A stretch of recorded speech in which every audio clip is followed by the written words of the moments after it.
On the morning of Rosh Hashanah, as we finish our Psukei de Zimra Tefillah and we're about to embark on the very special Shacharis, we're all wondering, all the congregants are wondering, who is going to be the Chazan? Who is going to lead the services? And no one seems to be ascending to the Amud in the front of the shul. And then all of a sudden, from the congregation, from the middle of the people, we hear HaMelech. And the man, just from the row in front of me, starts to walk up to be the Chazan. What's the reason for this seemingly strange custom of the Chazan beginning with the word HaMelech at his seat amongst the people? And the answer to this is that we are trying to set a certain imagery of what it is that Hashem is the king. But let's first take a step back and try to understand what is the Jewish king. While other types of kings of the other nations seem to have, like we learned from medieval history, they sit in their throne, they sit in their palace, there's a moat going around the entire palace with those crocodiles that, you can't get there, you can't touch them, you can't have any connection to the king. The Jewish people, the Jewish king is totally different. The Jewish king goes ahead and fights the wars with the people. David HaMelech would sit front and center with the soldiers in the army.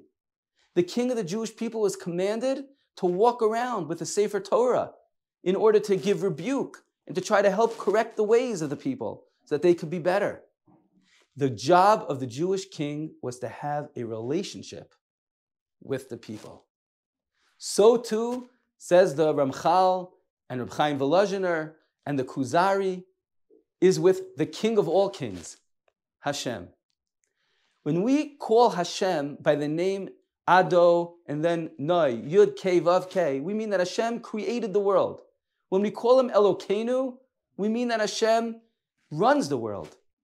When we say that Hashem is the Melech, it means that Hashem wants to have a relationship with us. It is for that reason that they point out that we are able to pray. Why are we able to talk to God? Baruch Atah, you God, directly. How can we talk to him? Who are we to talk? The answer is because he's a Melech. He wants to have a relationship with us. The Maharal points out a beautiful hint to this idea.